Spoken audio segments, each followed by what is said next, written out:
Call this meeting of the Columbus County Board of Education meeting to order.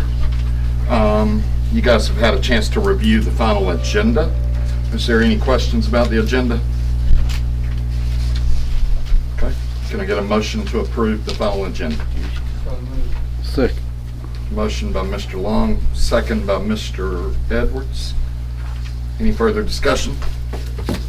All in favor of the motion on the table, let it be known by the sign of aye. Any opposed? Motion carries. You guys have the minutes from January 10th and January 26th attached. Any questions or comments regarding the minutes from those two meetings?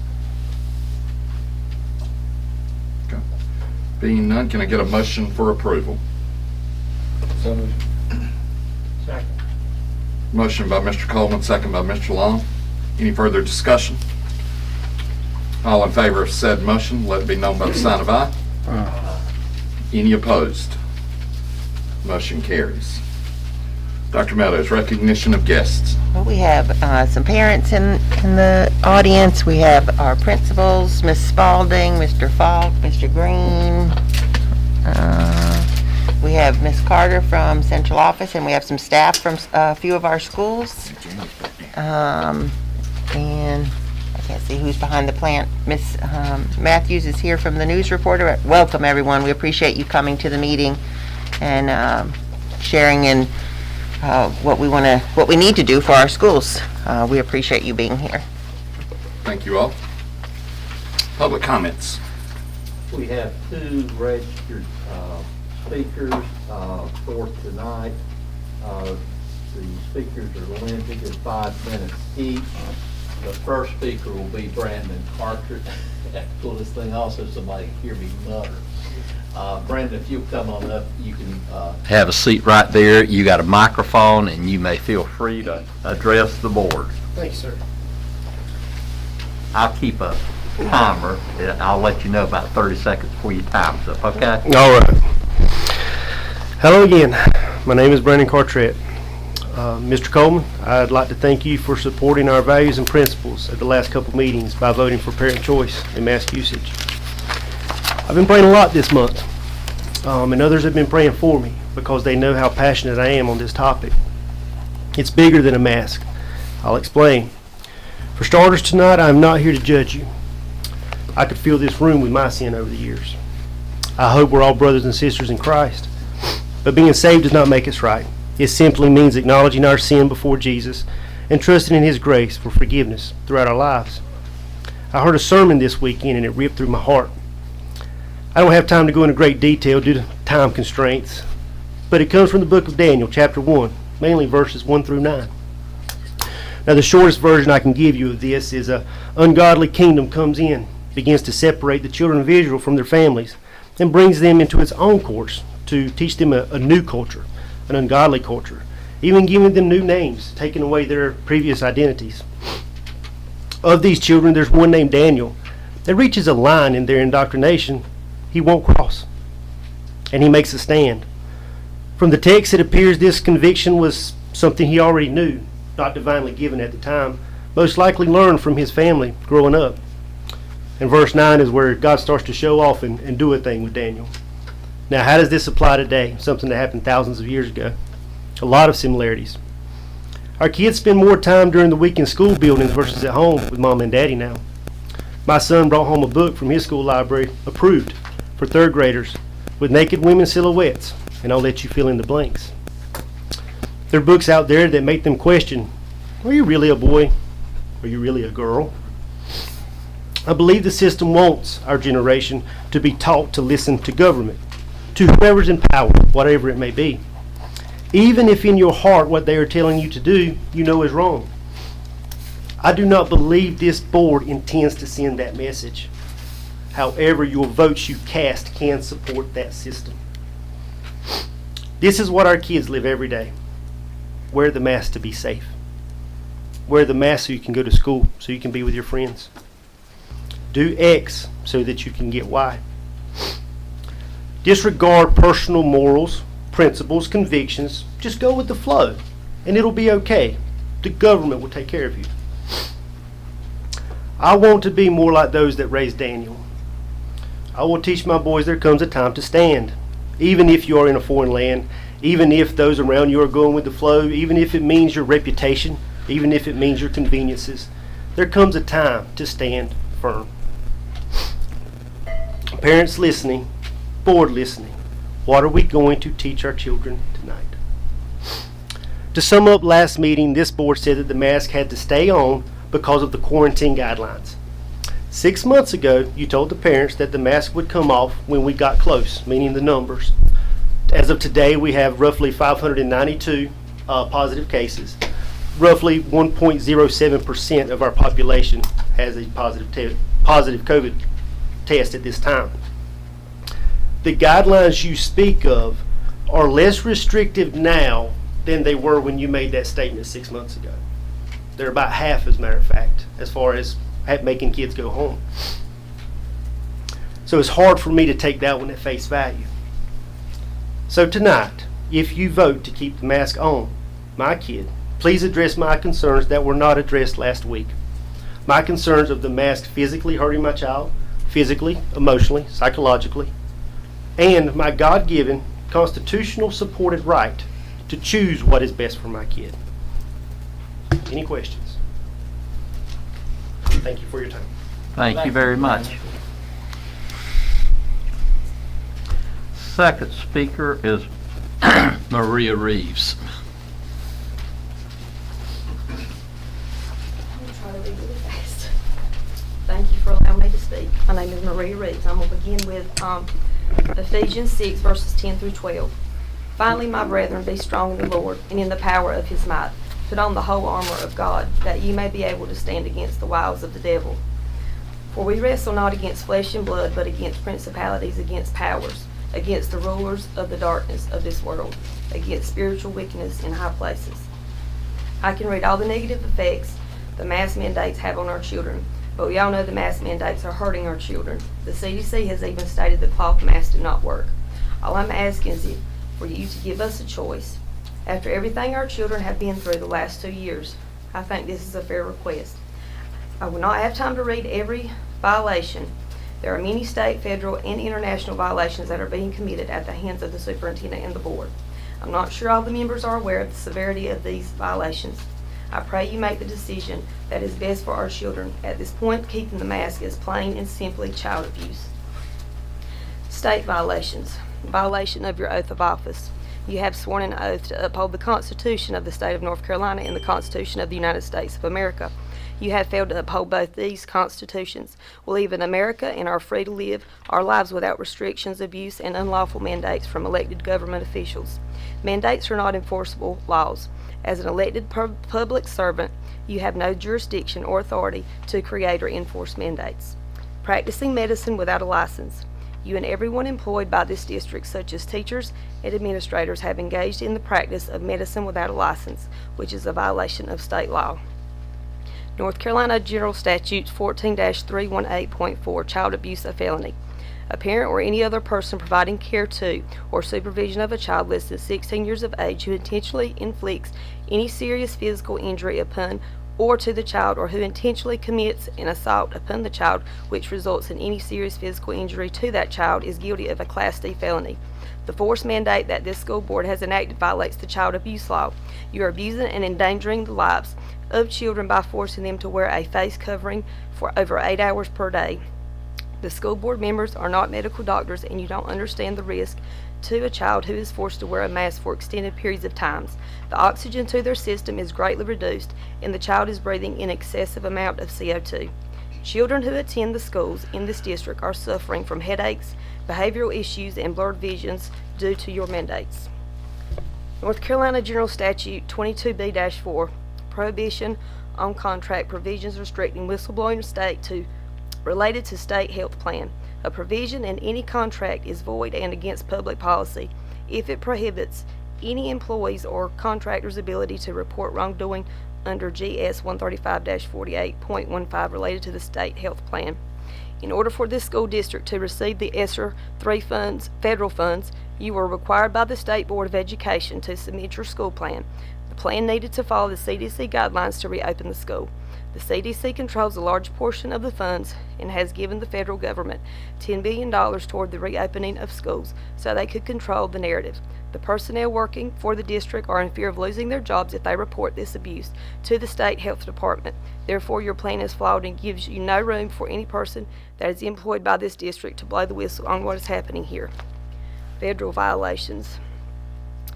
U.S. Code 1983 Civil Action for Deprivation of Rights. Our children have a right to live without requirements or mandates that restrict their ability to breathe freely. Forcing mandates on children has caused behavioral problems, learning disabilities, and damaged social skills. U.S. Code 1985 Conspiracy to interfere with civil rights. You, along with your school board, have voted to uphold unlawful mandates that have interfered with the civil rights and abilities of the teachers and the principals, thereby preventing them from performing their duties. You have placed restrictions on the schools and principals that force them to follow those mandates requirements to be relieved of their duties. Teachers of the district have been coerced into accepting an experimental vaccine that is not FDA approved in order to continue their employment. Title VII of the 1964 Civil Rights Act. Illegally creating and/or enforcing policy on minors in order to attend school violates their civil right to attend school as citizens of the United States of America. Restricting children's freedoms and forcing them to wear a mask that is dangerous and has no concrete scientific backing is in direct violation of their civil rights. Color of Law Section 242 of Title 18. If even one child is harmed, injured, or dies as a result of mask requirements, PCR testing, or receiving a vaccine as a result of your coercion, you and the entire school board members are liable for all injuries. And we've got international violations. Protection of children in International Humanitarian Law 3006-1984 article. Our children are protected under the... Thank you for letting me speak.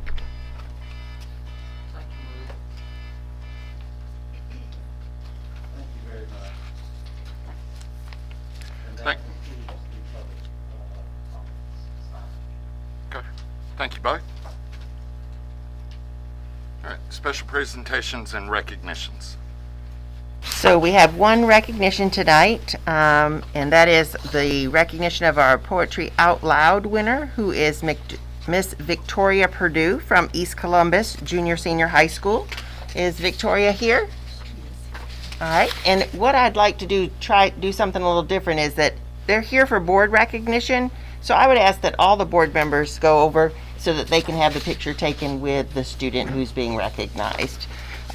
So Victoria is being recognized for her Poetry Out Loud contest, and so if you all will go, she's going to have the pic. They're going to do the picture right over there. Okay. And her teacher is Tara Williamson. Is Tara here, Miss Williamson? Okay. Mr. Falk is here though from East, and Mr. Jones is going to tell us a little bit more about the contest. Poetry Out Loud is a national poetry recitation contest, and so we have a county winner, which will then go on to the state, and those state winners will go on to the national competition, and we're so proud Victoria is our Columbus County representative this year. It was very competitive, so we're very proud of her.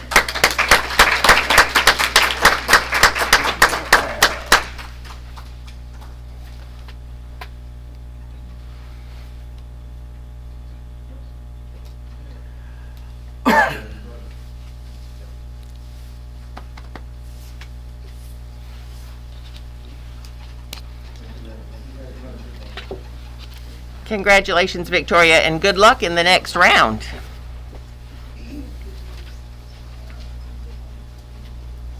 Thank you, board members. All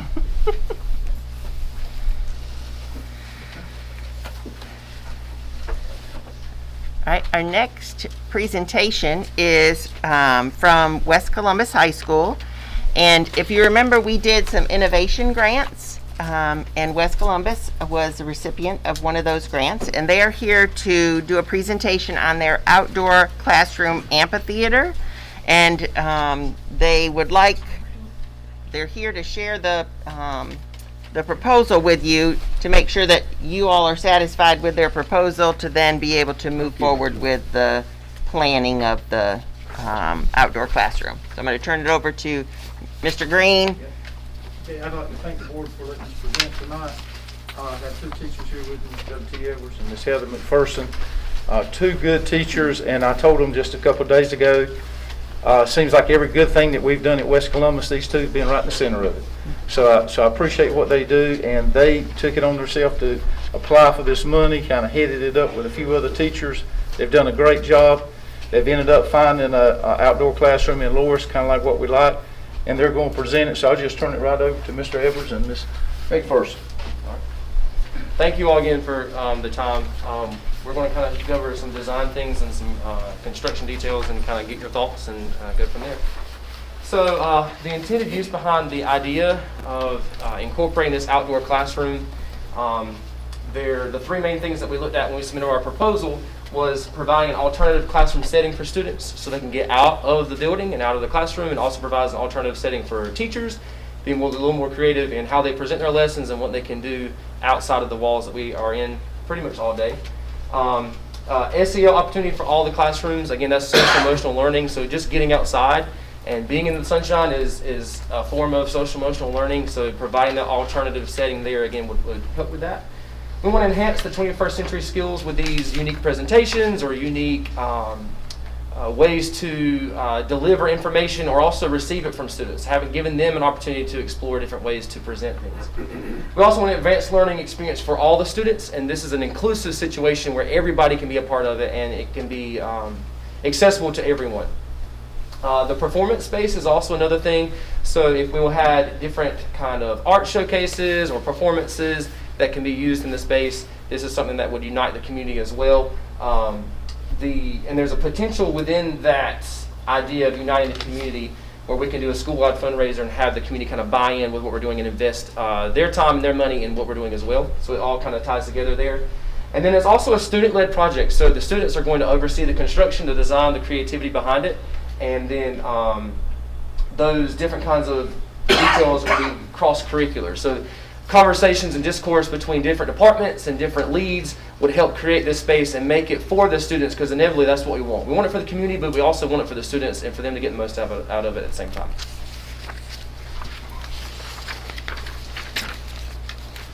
Student outcomes. So two different things that we wanted to address within it. We have student engagement and student innovation. There are three types of student engagement. You have cognitive, you have behavioral, and you have emotional. So within all those, we feel like we're addressing all within the outdoor classroom.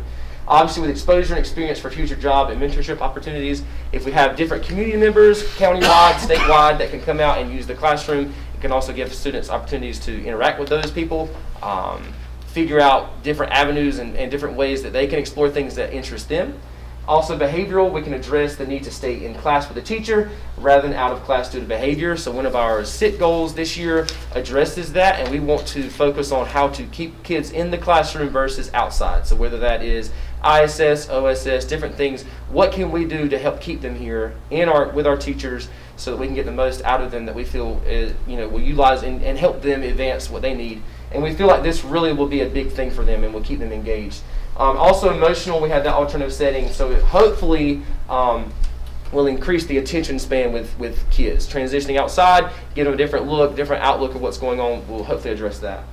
Within innovation, that is kind of obvious in how we're looking at it. So the innovation part was addressing the creativity from the students. Hopefully we're looking at letting them kind of delve into that avenue of what's going on. And it also has, they're part of the whole construction process from beginning to end. And in turn, it provides ownership so they can invest in this, and this is something that will be up at the campus for years to come, and they can always reflect back on it. Okay, we're good. So a few from the team went to see this, and this is across the street from Loris High School. And so this is just a little snippet of what it kind of looks like. Maybe. Yeah, there it is. And what we're kind of mirror in our head, this is kind of what we see at West Columbus.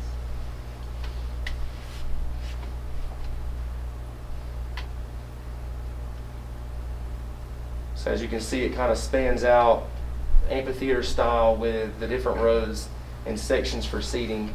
Also has the stage to amplify the sound and kind of make sure that we're presenting those things, whether it's an art showcase or whether it's a classroom. We have plenty of space for folks to spread out.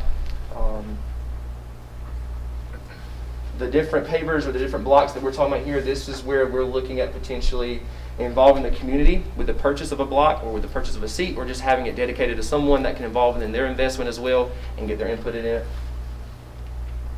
And then we really were drawn to the design of the stage, and I've talked with Kelly a lot about that. The acoustics under here are tremendous, and this is all cement right here. But we know that this is a little more advanced than what we might come up with, the students might come up with, but we were really drawn to the space and how it was expanded for proper use, but also how we had lots of ideas of how we can use that for whatever purpose it might be.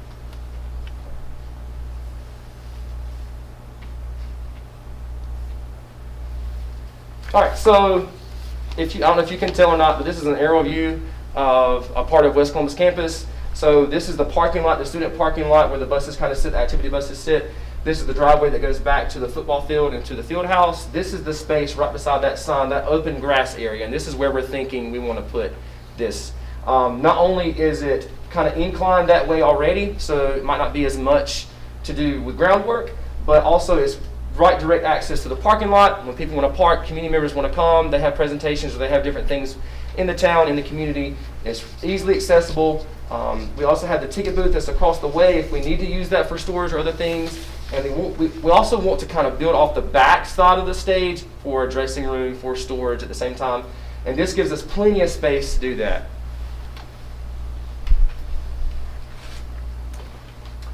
Details with the construction. So the space that you saw at Loris is 100 by 100. Do you want to speak any on that?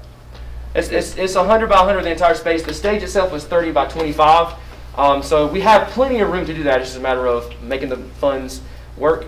Again, like I said earlier, we want to add the room behind it. Alternative stage cover might be an option that would cut on the cost versus having that dome shape like it was. There might be some different ways, and Kelly already gave me some ideas with that. The potential for audience covering on the one that was at Loris had no covering over the audience. So we've already done some research on how we can be a little more creative on having some different, if you looked at different spaces or amphitheaters within our state alone, there are lots of different ways, triangular shapes or different things that we can have with the covering that would look really cool and unique to the space.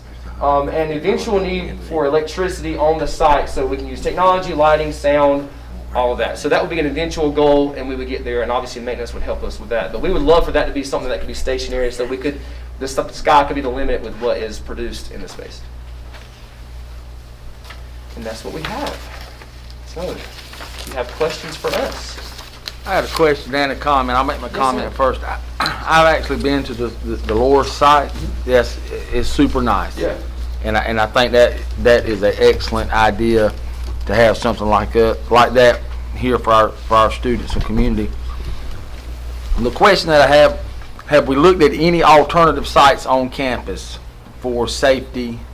Because if I'm not mistaken, this site, you would direct access from the road, line of sight to the road. Yeah, there's no closure. So you're right. It's not fenced in or behind a fenced area. And I'm just thinking about the safety of the children, being, during the day, evenings or whatever, if there was an alternative site that would be either behind the building or somewhere out of sight from traffic and people on the road and stuff like that. Yeah.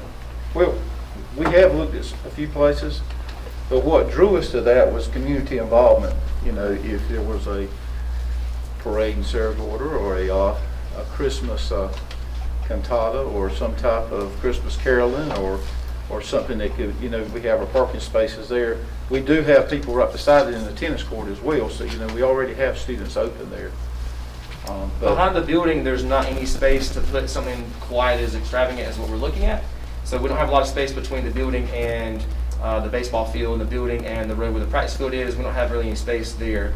The only other place that we looked at potentially would be behind the ag building or behind the construction building, horticulture building. It's just that it would be a lot of cost to clear trees and kind of get that out there. And at the same time, Cut your deal on that. that road is also accessible on the the other side. So Yes, sir. our campus is wide open pretty Right. much anyway, so it's kind of hard, unless we put it back behind the softball field, but then it kind of defeats the purpose Right, of right. parking and everything else. Tell me this, would there be enough money to put a fence?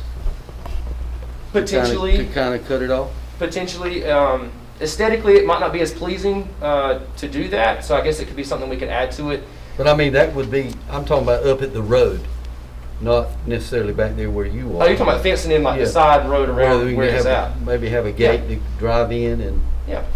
Well, and like Yeah, I said, sure. and the reason I say that, is my number one concern for all of our campuses is just securing it, making it safe for the Absolutely. people on campus. I mean, I want my community to come in and I want them to be safe too, but while our children are on campus, they've got to be Yeah. number one safe, and that's the only reason I brought that up. No, absolutely, and that's a great question. It's a great thing to think about, and we can definitely add it to the list. I guess the reason why we were definitely including that in our thought process as we were building it and, Right. and coming up with it. It's just a matter of, like, we have ROTC that marches in the parking lot. We have tennis courts that's used for PE department. We have the ag building that's open on the side. So we're pretty open as it is. And I completely agree with what you're saying, that we need to make sure that we kind of secure that off so it is as safe as possible. So yeah. Well, thank you for bringing that up. even moving forward, Yeah. I honestly, for children to be toward the parking lot during the school day, Yeah. it's something, it hadn't happened in our county yet, but, there's still Definitely things that we can't. have to think about sometimes. But What's the maximum, maximum number of people that could be seated there? Did We Laura counted say? it off. We counted it.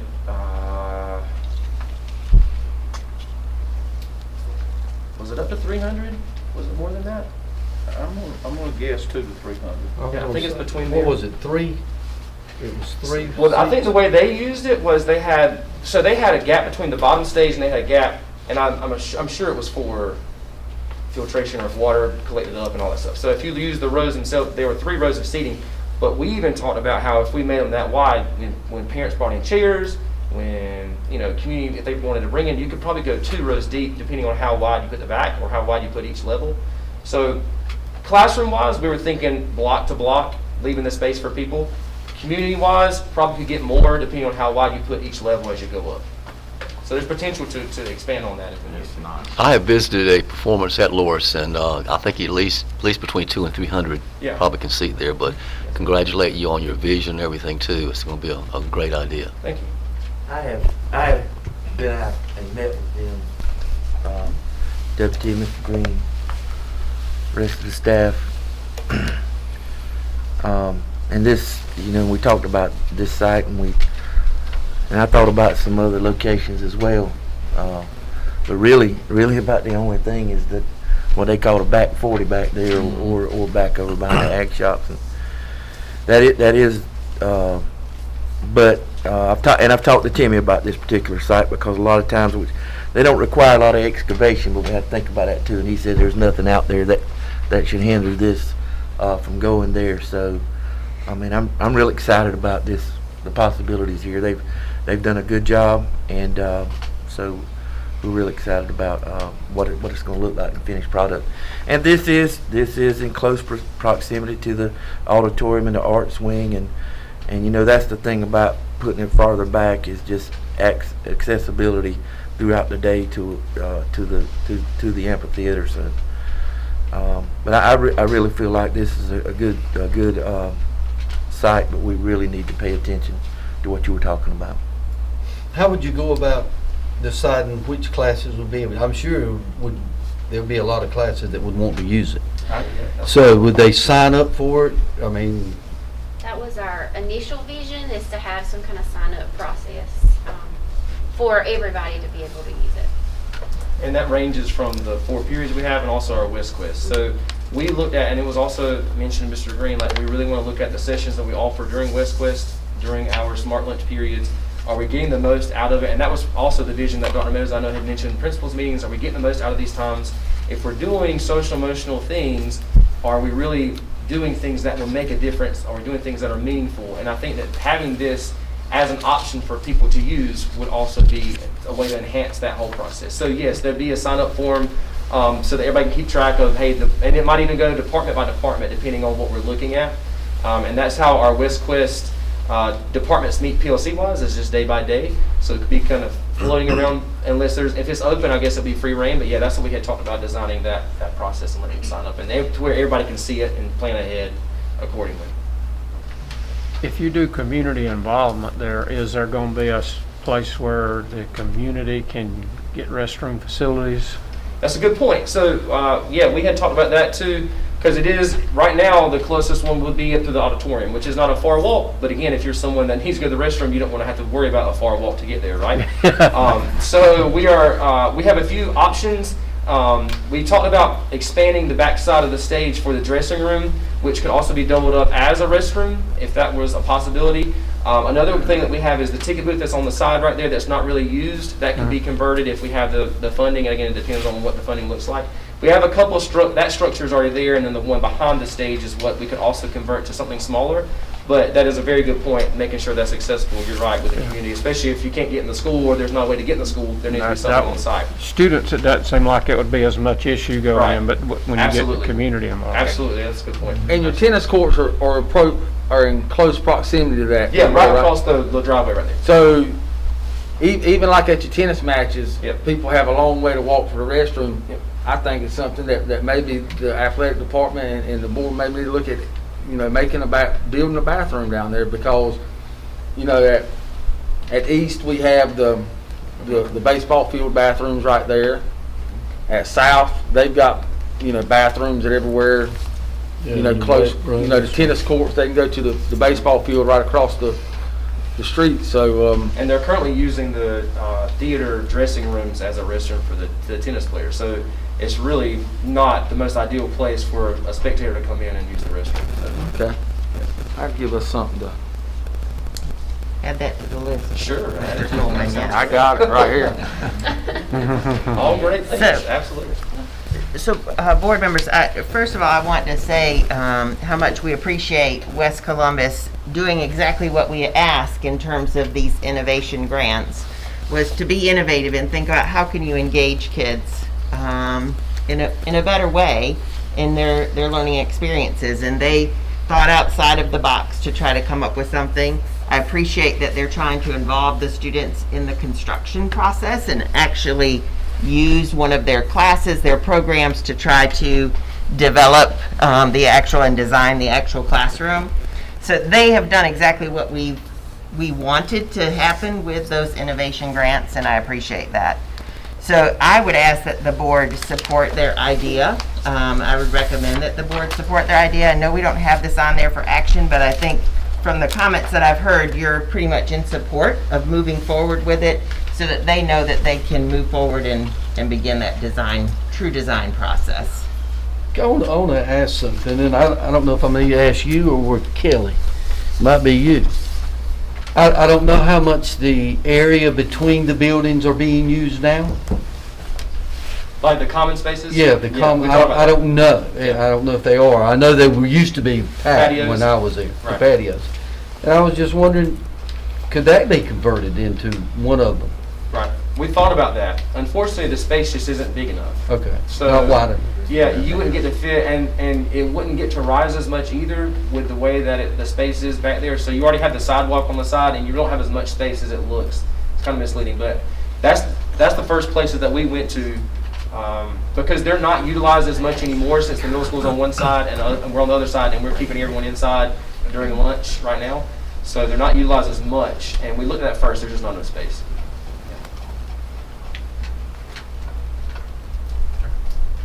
Do you want us to take an official action?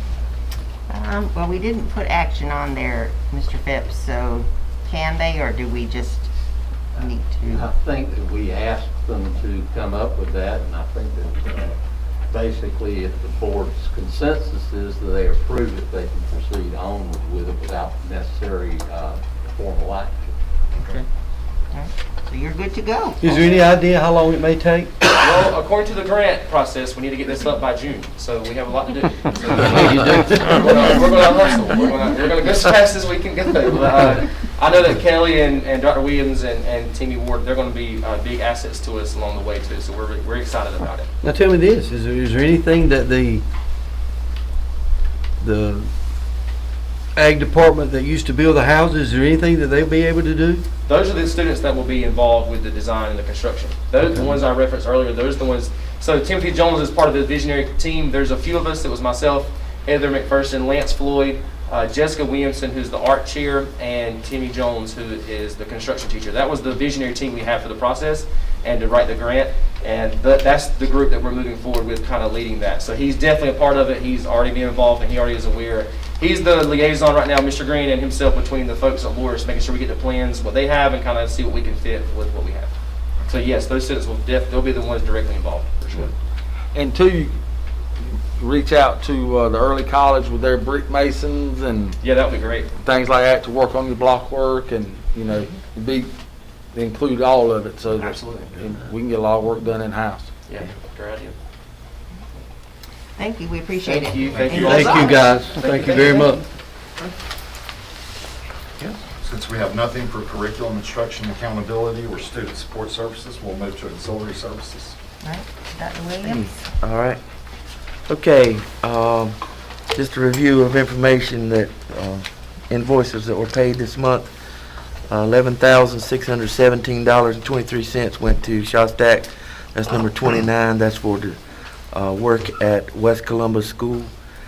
And Tabor City School went $13,859.24. That is the part of the contract, the bidding, and the contract design, and which all has been signed and executed and everything. The timeline for Monteith Construction has started, and we're looking at possible completion date of around, or completion month of around August of next year for Tabor City. So August of 23. yes, sir. But I will tell you that getting materials is something. And we're having to, I say we are, they are, but I'm kind of in the loop on it. PVC is going through the roof, and it's in large amounts, and different size pipes are hard to get. And school planning allows some substitutions, and that's what is being done in certain cases. And for certain types of steel pipe, but it's wild. It's crazy with what's going on now out there. But they're ordering stuff that they won't even need or won't even use until way later in the construction, a year from now. I mean, it's crazy, but that's the world we live in right now. We paid a payment to Barn Hill Construction, the amount of $1,502,982.95. And West Columbus School is really moving along. As you know, completion date for it was around early November. It has moved up, and what do you call it when it's sooner? Is it moving up or moving back? But anyway, sooner. They're talking now maybe September. That is a wow, and I believe it when I see it. But we're keeping our pretty fingers days that crossed. we get that and, sucker up before we start school. We're getting ready to form us a little committee to start looking at furnishings. So got a meeting later on this month about that. So yeah, that's moving along. Hopefully we can.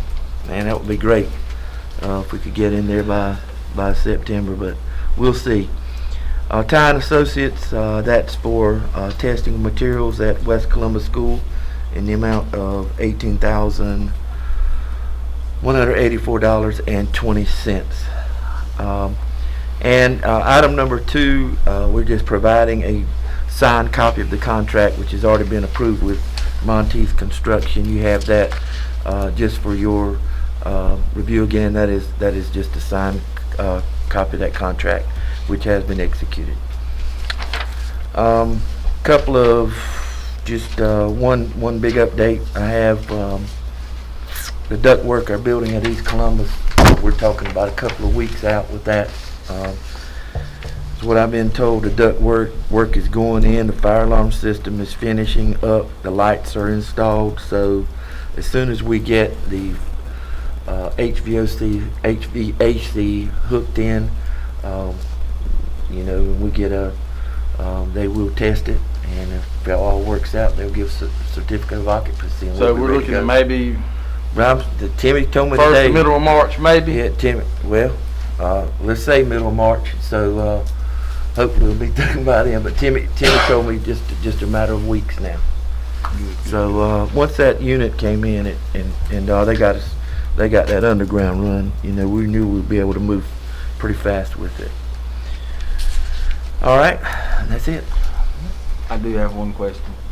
I want to thank Jonathan and Kelly for the speakers at East Columbus, getting those installed for us. Well, not installed, but set up so that they can use them. And the only question that I would have is the speakers that were bought to hang from the rafters.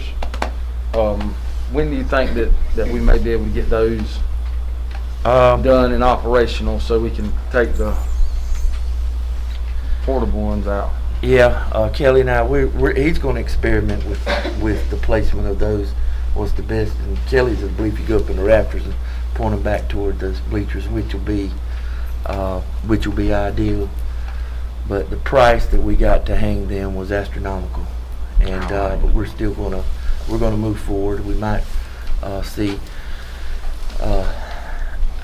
that the gyms at South and East are just the ceilings are up there. Mm-hmm. It's not like West Columbus and Right. the middle school gym. So our guys, it takes more specialized nature, and Get a scissor lift that'll go up that high. Can you? yeah, that you can get a lift, but it's up there. And those speakers are 90 pounds each, so that is a job.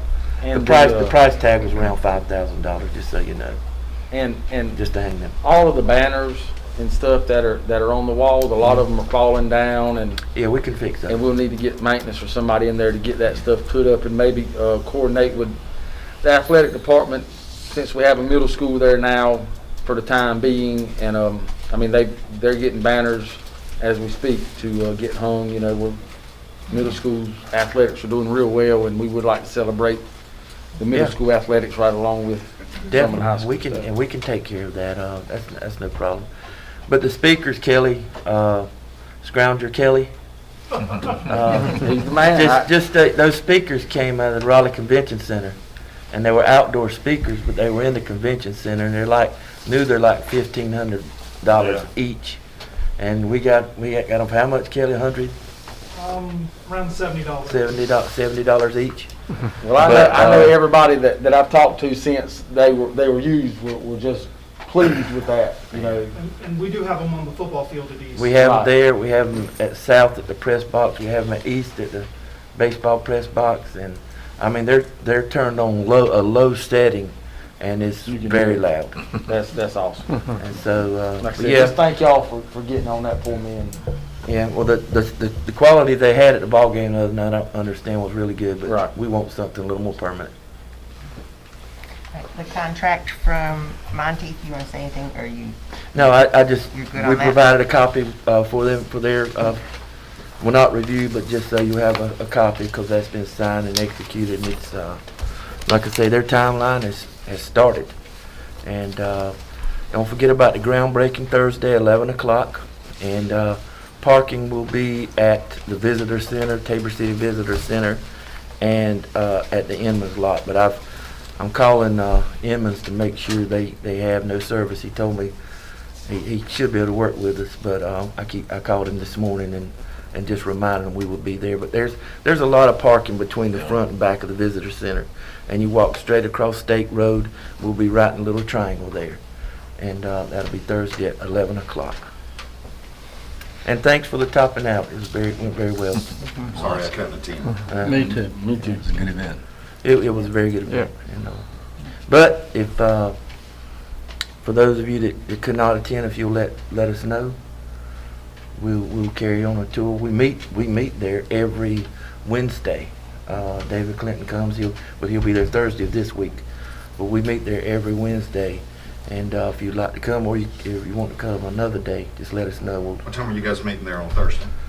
Well, we have, we will, after the groundbreaking, we'll go straight over there, but I think you have a board training, is that right? That's in the morning. Is that in the morning? That Okay. was gonna be my question. Exactly our day, Thursday, how is it gonna be now? So we're gonna meet at the central office at 9, Okay.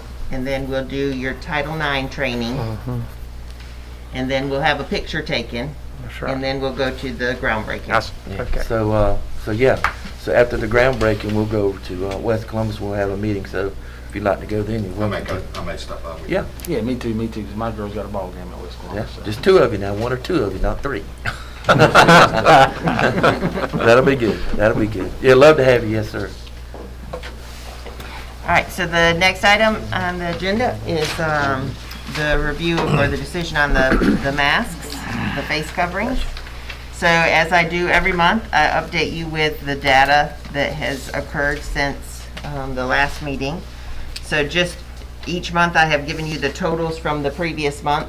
So in January, obviously with the Omicron, there were many more cases. There were 316 student cases, positive cases, 120 staff cases. We had 179 student quarantines and 17 staff quarantines. So far in February, as of today, there were 16 student cases, 13 staff cases, 7 student quarantines, and 1 staff quarantine. So you have attached the letter from Kim Smith from the Health Department. Her recommendation is to maintain the mask requirement. You can see that in there, she speaks to, again, to the positivity rate. At that time, she wrote this letter last Thursday or Friday. It was 36.4. Today I looked at the CDC site and the 7-day positivity, hers is a 14-day positivity. The 7-day was 31.4%. I also asked the principals what their preference is. 8 principals asked to keep the mask mandate as it is. 3 asked to lift the mask mandate. 2 asked to lift it, but not until February 21st to give us a couple more weeks. And 1, the school was split. The staff was split in saying half the staff, basically they couldn't give an opinion because half the staff said to keep it and half the staff was saying to lift it. Again, back to what the current process is that we're required by the guidance from the state is that we do a 5-day quarantine if somebody is exposed and they're not wearing the mask. And then if masks are mandated, after 5 days, students can return. If they have to quarantine for some reason, they can return after 5 days and they still have to wear a mask. So the struggle is, in terms of that quarantining, and that's what we've been talking about the entire time, is, trying to reduce the number of quarantines that we have to have in place when people don't wear a mask. We're at getting to that point where I think all of us are getting closer to feeling comfortable that we wouldn't have as many people having to quarantine. With the numbers that we had in January, I really think if we would have lifted the mask mandate back then, we would have had hundreds and hundreds of people quarantined. We would have been virtual. Right. Yeah.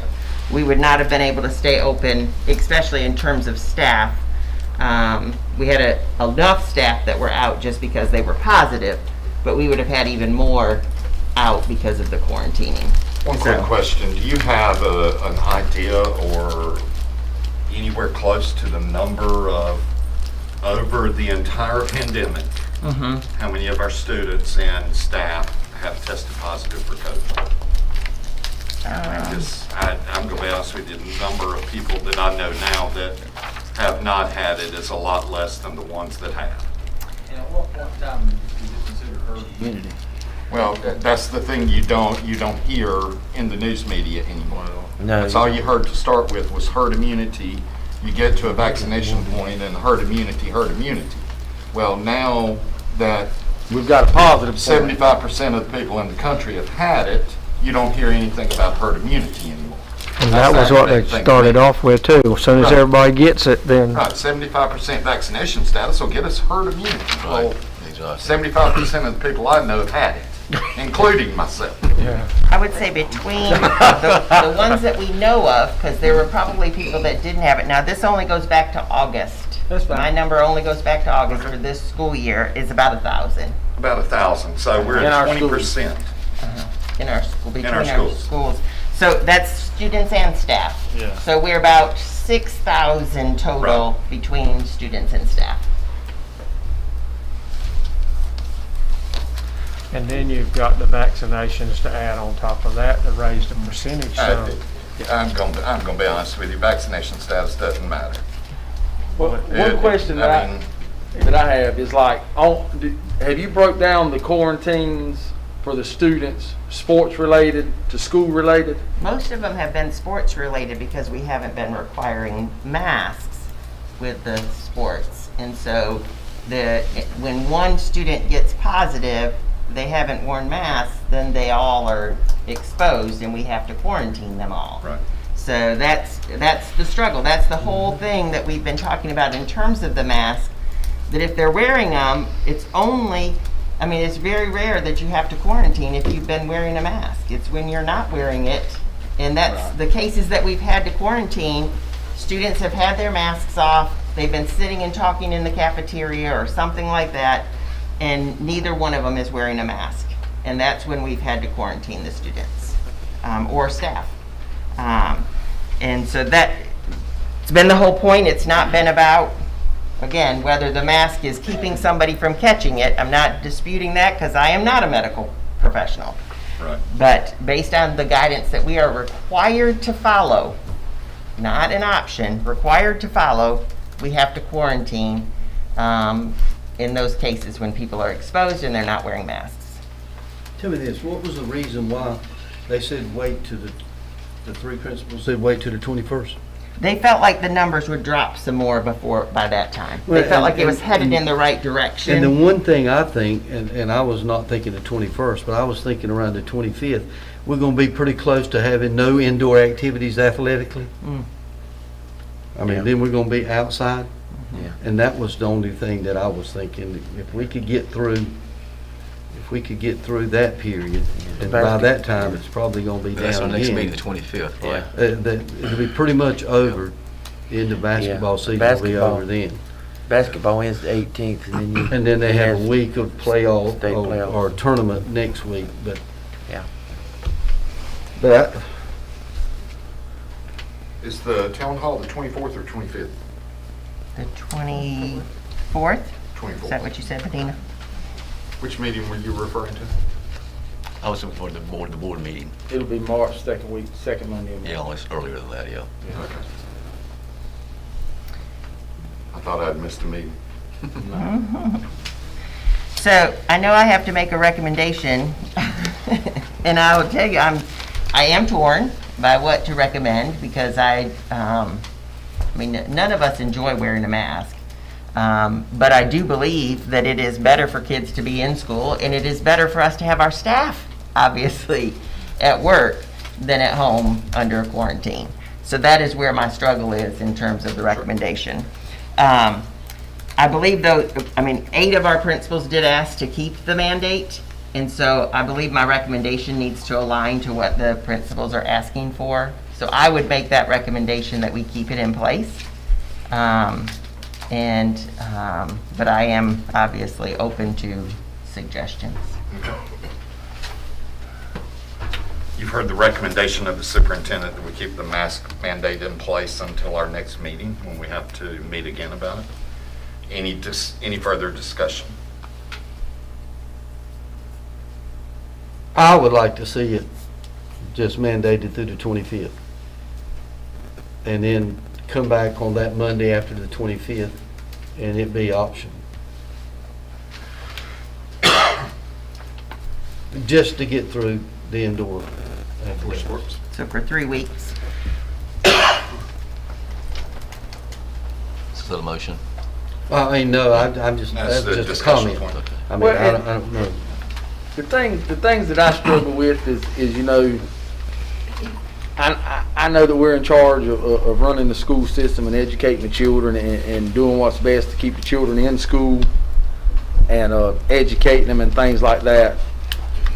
But all over the country, you're having lawsuits filed against these mandates. They're winning, and you know, that's the part I struggle with. You know, the people in this county have, you know, they call, they text, they send emails to us board members, and for the last 2 or 3 months, this has been the top text, the top email that they would like choice. And I know I can only speak on the eastern end, that whenever it was voluntary, you know, where kids could wear it or not wear it, you still had a vast majority of the kids that still continue to wear them when necessary. And I think that if we're going to say we need to continue to wear them, give them that option. Hey, you need to continue to wear them, and these are the places you need to wear them at. You know, they've been wearing them so long. I just want us to be careful about, if we start picking and choosing and all that, you make it really hard on the staff. It's already hard on the staff. I know. It is really hard to do all this contact tracing, to keep up with who's done what. And so, you know, either you require it or you don't. Or you don't. Right. Because it is going to be, I mean, it's already going to be tough, because when they come back, they've got to say, if they've been under a quarantine, when they come back after the 5 days, they got to wear a mask for the next 5 days. Right. It's already going to be hard enough for that. And so I mean, we're in a bad situation. It's a pandemic that's happened, and we are being required to do things that I wish weren't part of education, but they are. It's what we have to do in terms of following the guidance that we're given. Well, eventually it's got to convert to an endemic. And Well, I think we're there. Pandemic can't last forever. I think we're hope there so. at the endemic. Yeah. I think we all are struggling and everything, and Yeah. we understand what, you know, both sides are saying, but I can support what Worley just said, you know, and look at that possibility. Well, I was kind of going to say sort of the same thing. To end them tomorrow, I don't know about, but I think we need to set a date. You know, the 25th, 21st, don't do it first of the week, last of the week. But I think we need to, let's move toward the end of this. Well, I mean, like I said, there's a lot of folks that have already had it. Yeah. My entire family. My whole crowd had it about 3 weeks ago.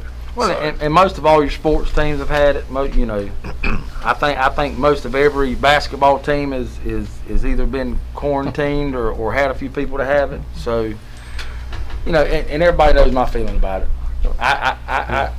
That's my feeling, and I just, you know, I think that's where we need to go. But I mean, we can make it.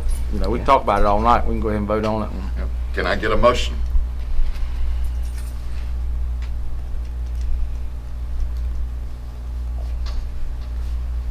Well, the motion is there. No, there's not a motion. She recommended. There's a recommendation. There's not been a motion yet. On a Tuesday. You don't have to follow the recommendation. You can do a motion of your own. So I need a motion one way or the other on masks.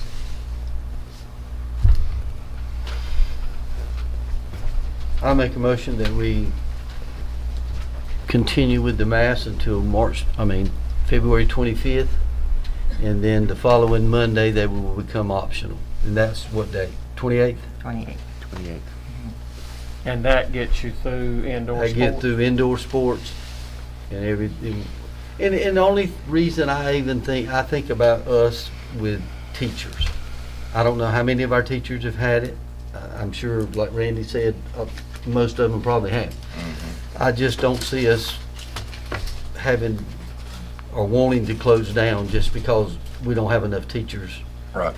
And I'm just saying. And I will say, if you do that, it gives us probably 2 weeks before the next meeting, that we then, if we see that we have a bunch of staff that are having to be quarantined, then we change it and we go back to say, you know, but if we can, if the numbers stay down, you know, continue on the trend, and we don't have a problem, then we should be good to go. It would give us a couple of weeks then to see what the numbers look like. That kind of splits us halfway between now and the next meeting. Well, I make that into a motion. I have a motion on the floor. Do I have a second? Second. Motion by Mr. Edwards, second by Dr. Strickland, that we continue the mask mandate through February 25th, and on February 28th, go mask optional. All in favor of said motion, let it be known by the sign of aye. Aye. Any opposed? Aye. Okay. Motion carries. All right, the next item on the agenda is, we approved several salary schedules last month, and we left off the tutor salary schedule. So this is that we're required to set, every employee is supposed to have a minimum of $13 an hour. So the tutor rate had to move to at least $13 an hour. So I would recommend that the board approve these rates for our tutors, effective, they would be effective the July 1 date of 2021. Okay. Heard the recommendation from the superintendent that we approve the new tutor salary schedule that is attached. What's the pleasure of the board? So move. Second. Motion by Dr. Strickland, second by Mr. Long. Any other discussion? All in favor of the said motion, let it be known by the sign of aye. Aye. Any opposed? Motion carries. Dr. Meadows, I have a question. And I bring it up now because we're kind of talking about salary right there. The COVID bonus, that was part of legislation. After talking to a few people, it was my understanding that would be all of the support staff. I weren't for sure which support, you know, the exact people that was going to get it. And there were some people that I would consider as a support staff that was not added in the legislation. Is there any way that we can look at that and do something different? Because under my understanding, whenever the legislation was written, it said that the board dictated who those people were. And I'm just asking. No, sir. Let me make sure we clarify this. So there was one bonus that went out, remember, in December, that went to all employees. That was either $1,000 or $1,500, depending on your salary. There was a bonus that was just for teachers and instructional support that was $300, and there was one for $1,000. The $1,000 was if you participated in a COVID training. That was defined by where those positions are paid from. Right. Teachers Through are the paid state. from 001 by the state. Right. 001, instructional support is paid in 007 is what it's a PRC, the budget code. That's who was allowed to have that bonus. I was asking about that Now, there is Thursday night. Yep, there is a part in there that says the board has the option to pay additional people. What they're talking about is that in that law, it said state paid teachers and instructional support. And then the board could choose to pay other people, all right? Would it have to be state paid, or we could pay county paid? So what that was referring to was those people that are in local and federally paid teacher or instructional support positions, you could give them that same bonus. But out of our own pocket. Which we did. Right. We did, because they were all in the same position. They were all paid out of 001 and 007, which we had to pay 85 people those two bonuses because that was not in the state budget. Right. So we paid that out of local and federal money in order to pay that. It was not to pay assistants or assistant principals or other positions that were not in 007 or 001. That was not in the legislation at all, okay?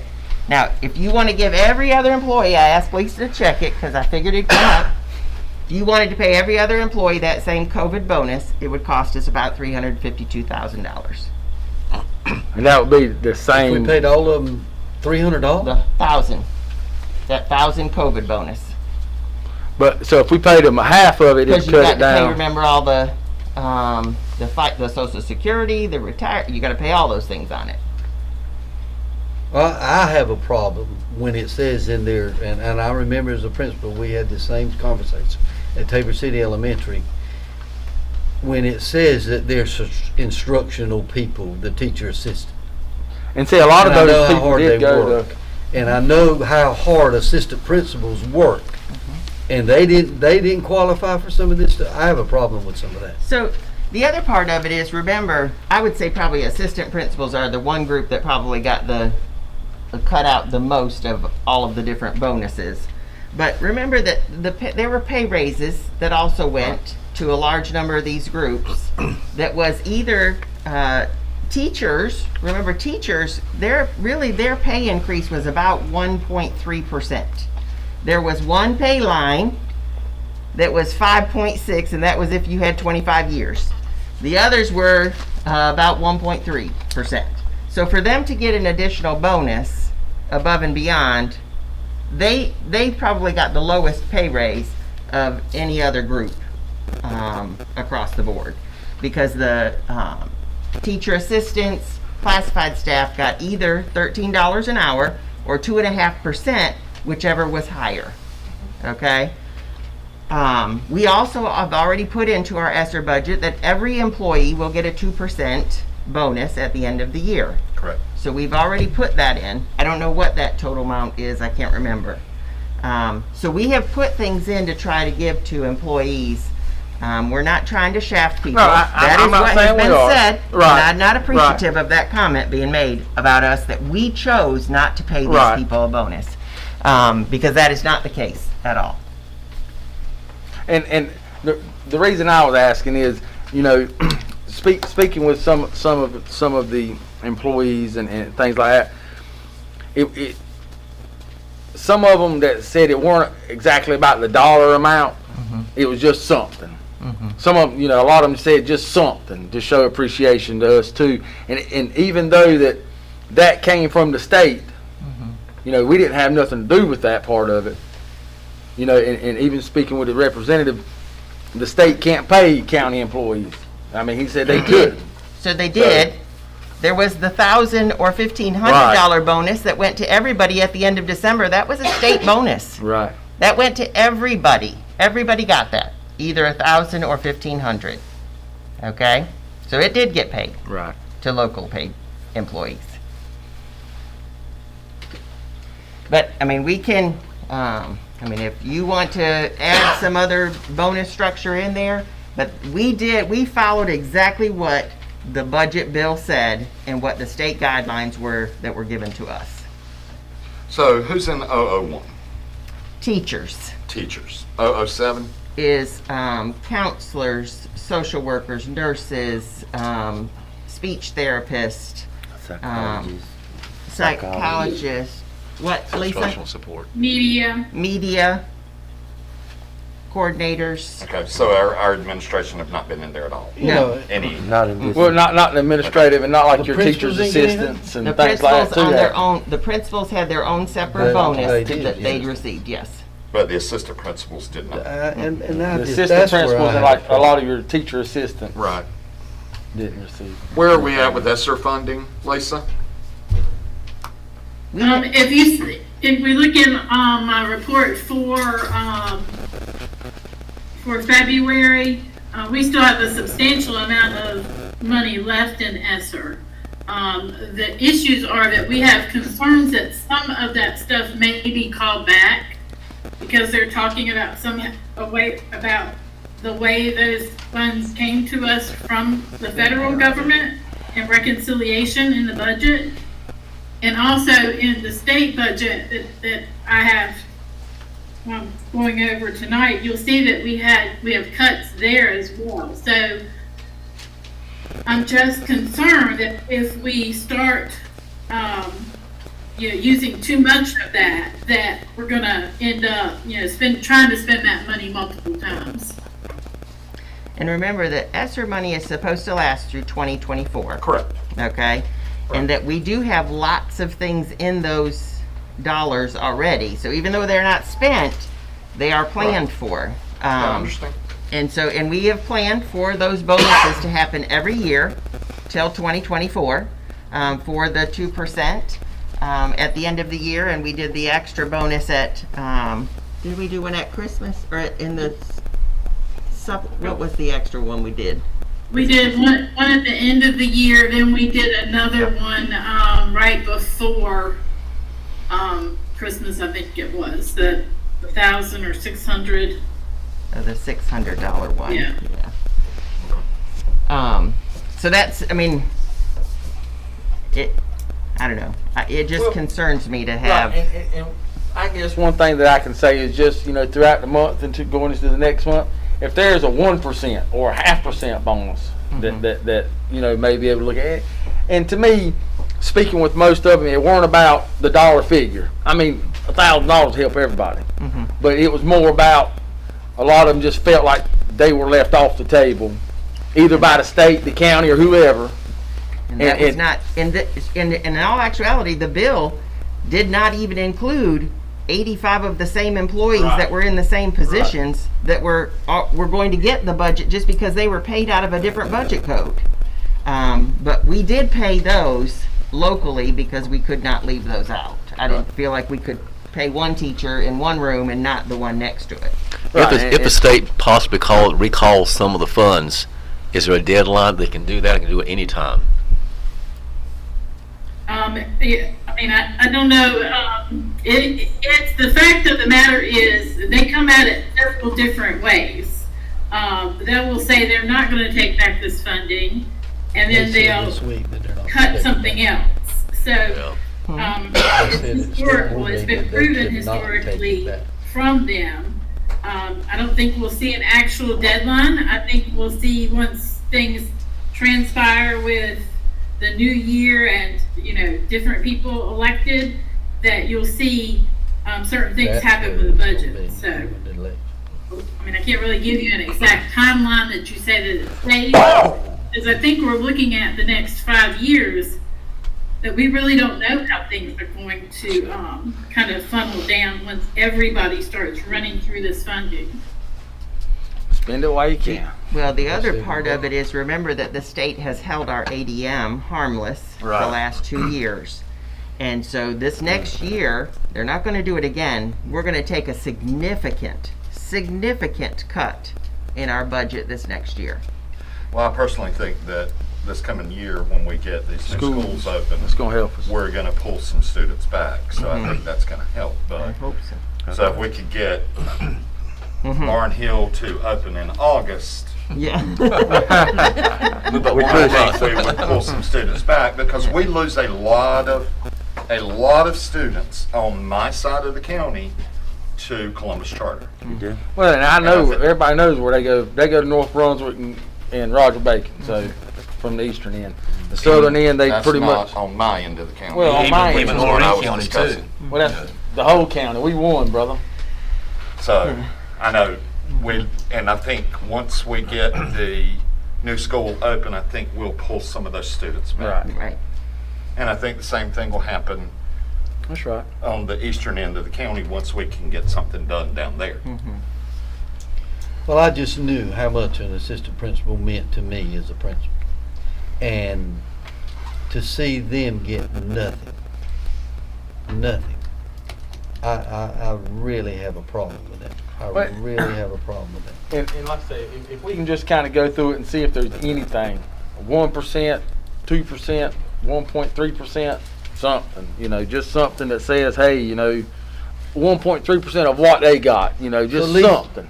Yeah, see, the same thing was out there about the COVID training bonus, that we made the decision who. That's what I'm talking about. Right. Yeah. That's the bonus we're talking That's about. the same. Yeah, That's the okay. one we're talking Yeah, that's about. the one. I thought it was the one that you had to have COVID training for.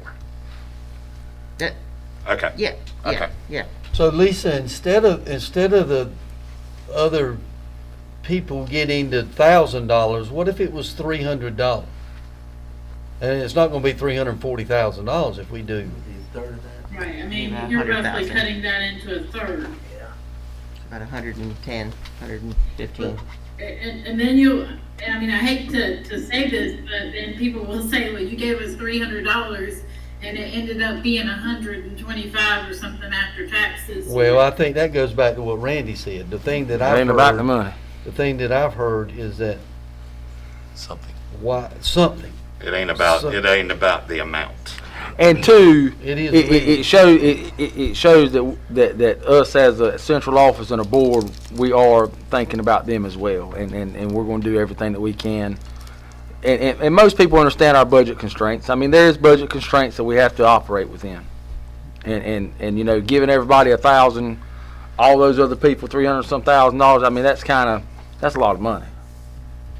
But you know, if there's just something there that we could, you know, just give to them so that they understand, hey, we really appreciate y'all too. Y'all are just as important.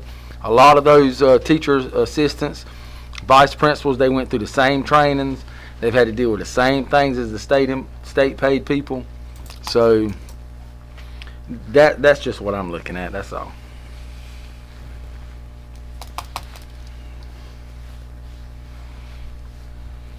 So I don't know where you draw the line.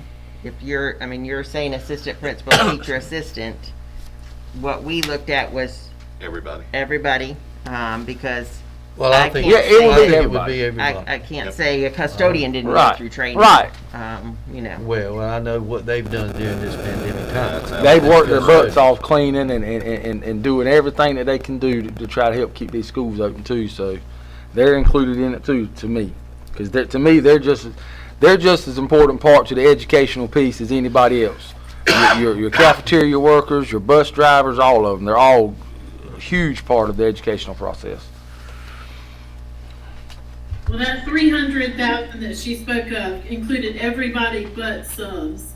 So if you do the 300, like I said, it's gonna be a third of that dollar figure.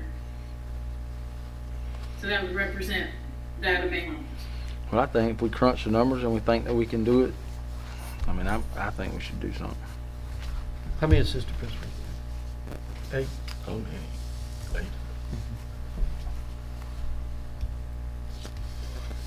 Well, I'd like to look at us giving the assistant principals the $1,000 and everybody else the $300. Just look at it. I'm not saying we can do that, but if we can, I'd like to look at it. Just bring back a proposed order. Yeah. Okay. And like I said, we can act on it next month. I mean, it don't, you know, that's fine. Okay. All right. We'll look at an option for it. Okay. All right. Tamara or Miss Carter. Sorry. Tamara. She's going to do the test. An update to the testing calendar. Good afternoon.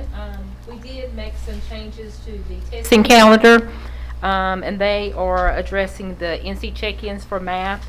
The way it was set up previously, the NC check-ins for math were on a lot of different dates, and so the principals and the teachers had concerns.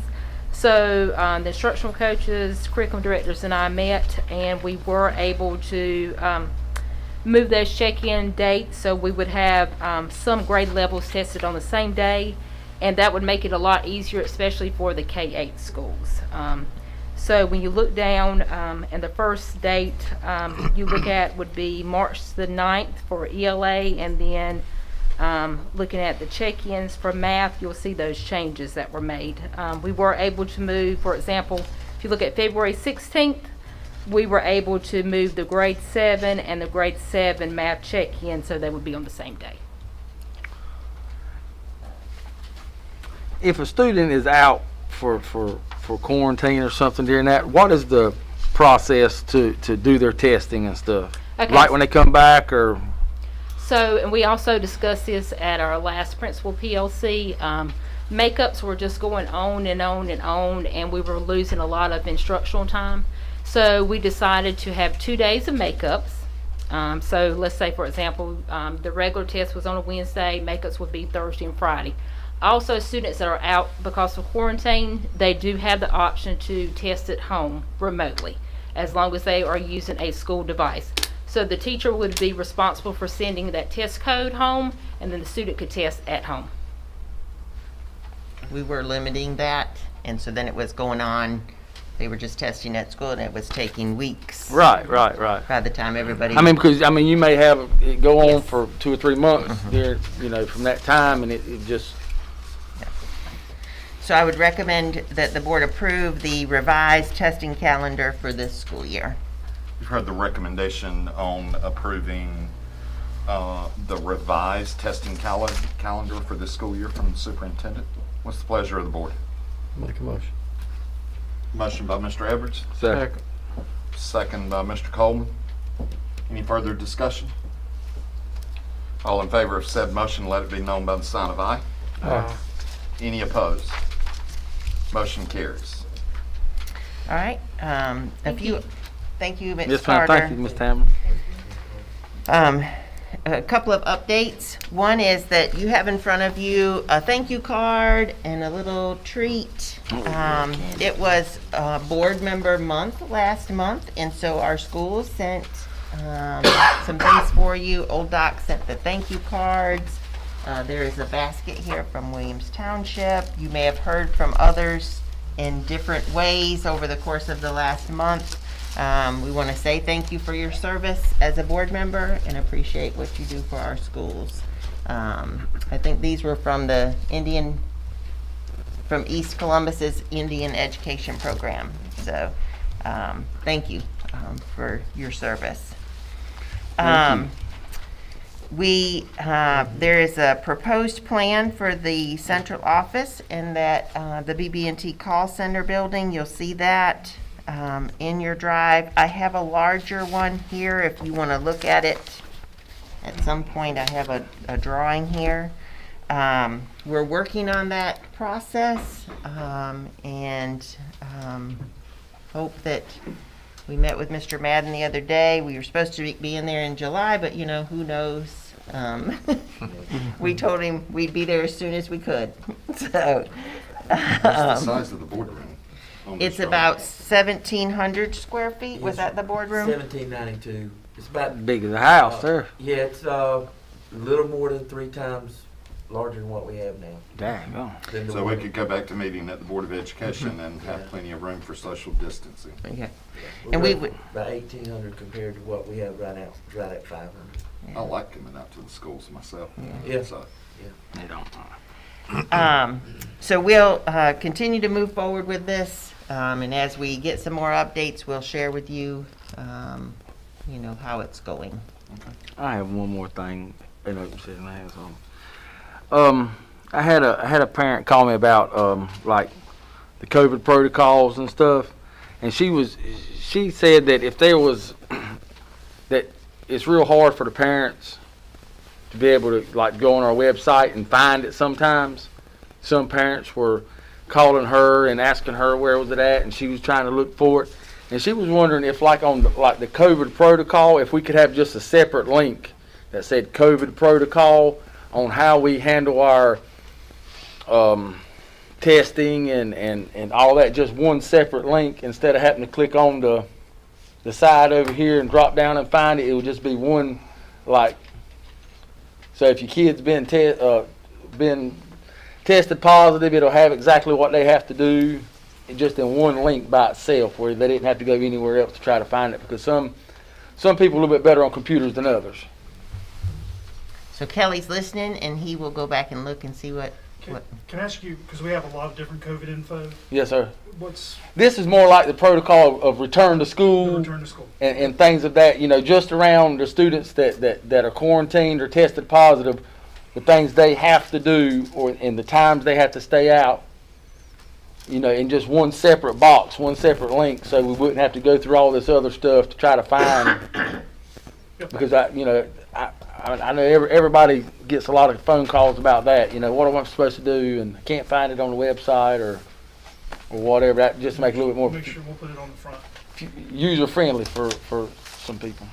Thank you. Yep. I'm done. The budget for 22-23, we are starting that tomorrow, that process tomorrow with the principals at the principals meeting, and at the meeting in March, our meeting in March, we'll do a presentation about the budget for that year, for next year, and will be the presentation that we'll do with the commissioners, which will be mid-March. I haven't gotten the exact date, but Mr. Madden thought it was around March 15th or so. So once we get that, I will let you know so that you'll be able to attend. And the only other thing I had was, we'd already talked about it, but on Thursday at 9 a.m., your Title IX training, and then the groundbreaking, and then don't forget there's some other trainings that Benita has sent to you, the law conference. You should have received the information on your registration for that if you were registering. If you registered, and then there's a minutes virtual webinar as well that Benita will send that information out as well once that's I registered. do want to sign up for one of them. You know. That board officer training that you brought to me, I need to do it either this week or next week.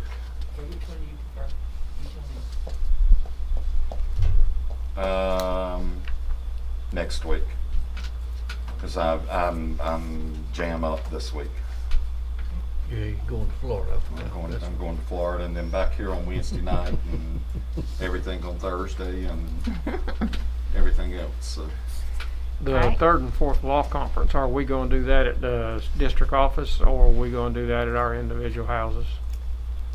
I would like to do it at the district office if possible. What's the date on that one? March 3rd and 4th. March 3rd and 4th. March 3rd and 4th. I think it's half days, isn't it? Yep. Benita? Yes. 3 hours each day, I believe. Yep, we'll have a place. We'll have it set up for you. Yep. I most certainly am. Getting out of work. I've got 3 registered so far that have told me they wanted. So I want to do it. You weren't sure about you. I do your want to board do it. meeting date. I ain't Okay. All right. Maybe I get my name. All right, so, Ms. Nowlin, you've got your budget report?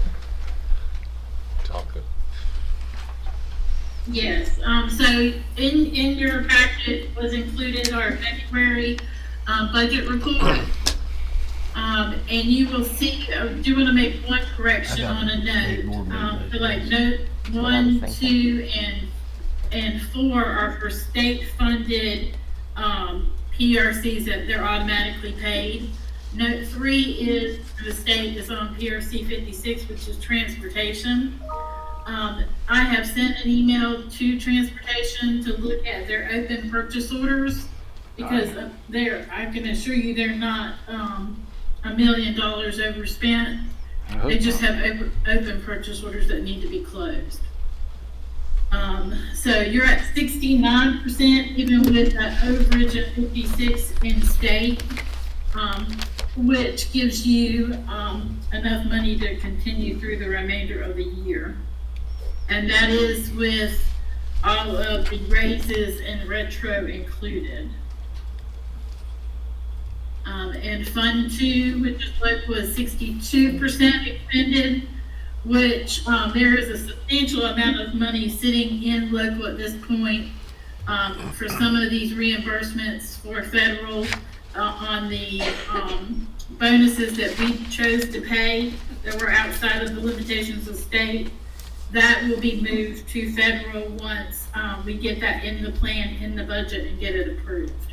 So you're probably going to go back to about 58%, which still will keep us at a comfortable number for the remainder of the year. Fund 3 is the one where you've got Title I and COVID funding, the ESSER money, and you will see it's 20% expended. So we're still in good shape there. Fund 4, which capital outlay, is 82.78% expended. Once we present that budget, which will be next month, we'll probably be looking at allocating some fund balance there. Fund 5 is 55% expended, and Fund 8 is grant funding, and we'll have that next month for the actual budget to present to you. Any questions?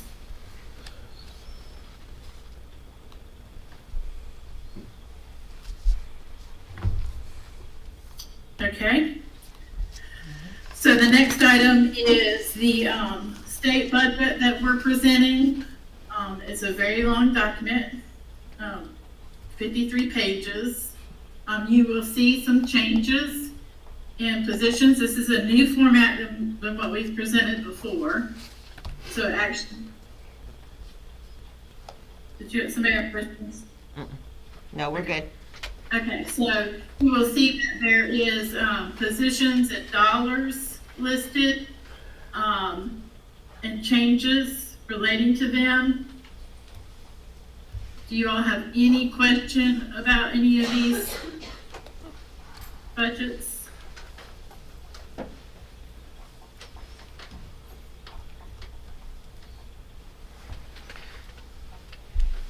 I do not. Okay. And we will plan on bringing you the remainder of the rest of the budgets for this current school year and next meeting as well, so that we can get the formal budget, total budget approved and put into place. Remember that the delay is because of the state budget not being approved till November. And then just with trying to get all of those bonuses, the retro pay, the new pay,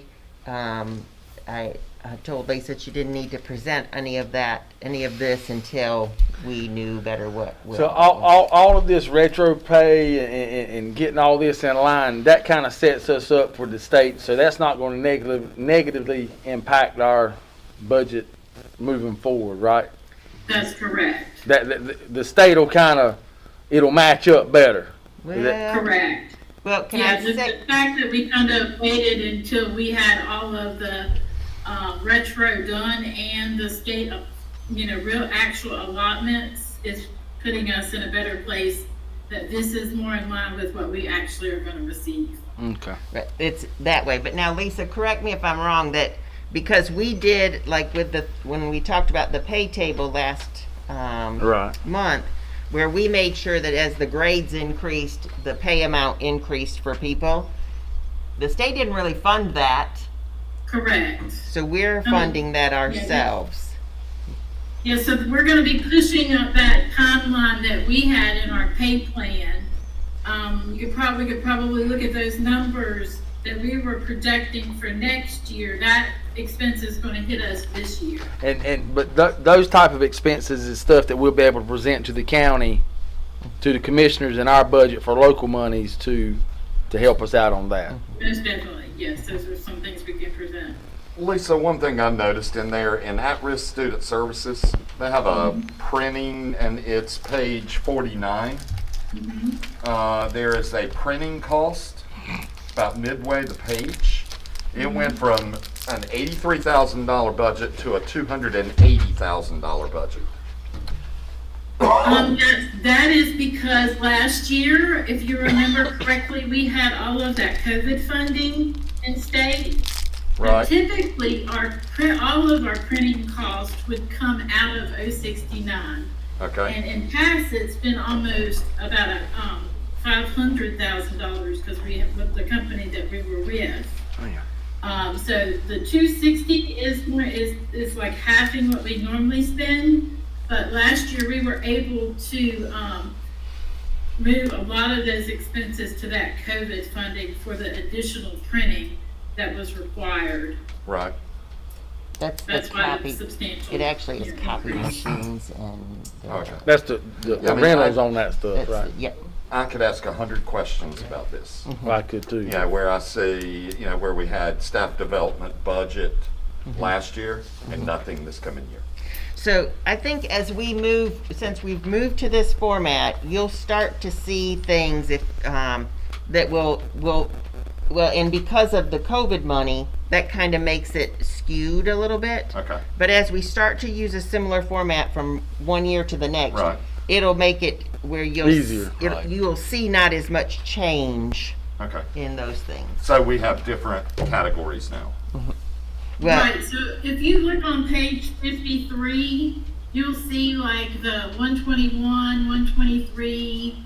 I put those all together so you could see that that was funding we received last year that we were able to use to cut expenses in the state area.